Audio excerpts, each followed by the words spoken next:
अस्तरंग थाना सम्मुखें जो भाई मैंने आमर उपस्थित रही समस्त हाथ में गोटे गोटे दाबीपत्र रही या हूँ एक दाबीपत्र से ग्राम रक्षी मानकर जे 24 घंटा जाग्रत प्रहरी हो थाना अधीन काम करती किंतु आज पर्यंत सरकारी स्वीकृति प्राप्त कर्मचारी रूपे घोषणा करा जाएनी। विगत दिन में आम देखीलु एमानकर दाबी आम देखीलु एमानकर दाबी की नहीं एमाने विभिन्न जगह आंदोलन करते किंतु आज कौन पे से आसी दाबीपत्र नहीं अस्तरंग थाना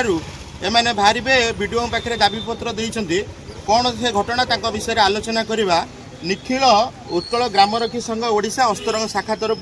आम सहित सभापति जोड़ी होती सर कौन करेंगे आप परिचय टे देवे। मो ना अमरेश्वर मल्लिक मु निखिल उत्कल ग्रामरक्षी संघ राज्य सभापति। बड़ दुखर विषय ग्रामरक्षी माने सरकारी कर्मचारी भल कथा सरकार कहले ग्रामरक्षी माने सरकारी कर्मचारी कौटी 1800 टंका भत्ता पाती ये पृथ्वी रे कौटी ना सारा भारत वर्ष रे 30टा राज्य अच्छी एवं 7-8टी केन्द्र शासित अंचल अच्छी आम से भारत वर्ष ओडिशा ता भीतर ओडिशा गोटे राज्य ओडिशार पड़ोसी राज्य 7-8टी केन्द्र शासित अंचल अच्छी आम से भारत वर्ष ओडिशा ता भीतर ओडिशा गोटे राज्य ओडिशार पड़ोसी राज्य माने जदि ग्रामरक्षी माने छत्तीसगढ़ कुह पश्चिम बंगाल कुह झारखंड कुह आंध्र कुह आसाम कुह से माने जदि 30,000 40,000 दरमा पाइले आमे कहीं न पाइबो आबा आमे की सरकारी कर्मचारी विगत सरकार आपण केते टका दरमा पाउथले आगा विगत सरकार रे आमे 1800 टंका पाउथिलु मात्र 1800 टंका आगा पाउथिलु दुखर विषय एबे हमर राशन कार्ड कटि जीवो आमे सुभद्रा रु वंचित हेलु आमे बंचबु केमती आमे सब दलित लोक आगा ये तो दुखर विषय आगा बंचबु केमती जहाँ कहते सभापति जिते बड़े पड़ोसी राज्यर विभिन्न ग्रामरक्षी मैंने 30,000 25,000 ऊर्ध्व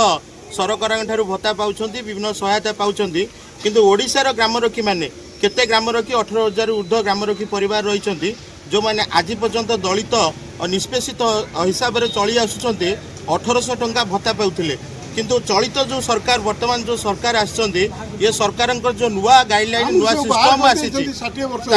60 वर्ष ऊर्ध्व जो मैंने काम करथिले तांको गोटे रिटायरमेंट घोषणा करा जायछि तांकर बंचिबा पाई जो पेंशन रो कोनोसी प्रकार योजना नै तापरे सेमानक परिवार राशन कार्ड रु वंचित होइछन्ती तापरे तांको घरर महिला माने मध्ये सुभद्रा योजना रो वंचित होई गलेनी वर्तमान से केमिति एत बड़ संसार रे तांकर परिवार को नै चलिबे एटा सबुठारु दुखर कथा आम पाखे आउ भाई मैंने अच्छा कौन कहे आज्ञा आप परिचय टे दिंतु सुरेन्द्र बड़े कौन कहे केते टका पाउथिले एबे केमि चलुछन आज्ञा समते से मासको से 1800 टका भर्ता पाउछु आ दीर्घ आम 30-40 हजार आम काम कलाणु तो सरकार आमर तो ये राशन कार्ड आम काटे व्यवस्था कलानी सुभद्रा पैसा काटे कलानी आम केमी चलू आ सरकार आम कथा शुणे आम कथा मुख्यमंत्री आम आवेदन करूँ आम कथा शुणिले आम उपकृत हो क्या दाबीपत्र देवे आम वीडियो महादेव देव कलेक्टर माध्यम कलेक्टर देवी जदि आप दाबी न शुणिले आम आगामी दिन में आम ये राजरास्ता ओह्लू आम मैंने परिवार आज्ञा ओडिशा रे अछंती ग्रामरक्षी बाहिनीर जो निखिल उत्कल ग्रामरक्षी संघ अच्छी केते परिवार ओडिशा रे निर्भर करछन्ती आज्ञा 18,441 जन परिवार लक्ष लक्ष परिवार आज्ञा 95,000 आज्ञा माने 1800 टंका रे 90 आज्ञा ता बाबत को राशि ना आज्ञा लक्ष परिवार आज आम कांदुचु आम पुलिस डिपार्टमेंट चाकरी करी जदि सरकार रिटायर्ड कर जड़े ग्रामरक्षी जदि न आसी पार उठे पार से उठेब किंतु जदि रिटायर्ड कर ग्रामरक्षी मैंने 90 वर्ष 35 वर्ष कटिलनी से 90 वर्ष है बंची चाकरी ना ताकू कोटू मागी जाती उपस्थापन करेंगे अंतर्भुक्त न करते सहायता न दे आसंता विधानसभा बसवा आम से विधानसभा लक्ष लक्ष आक जिते जी अच्छा समस्ते विधानसभा जाई घेराव करूँ से जहाँ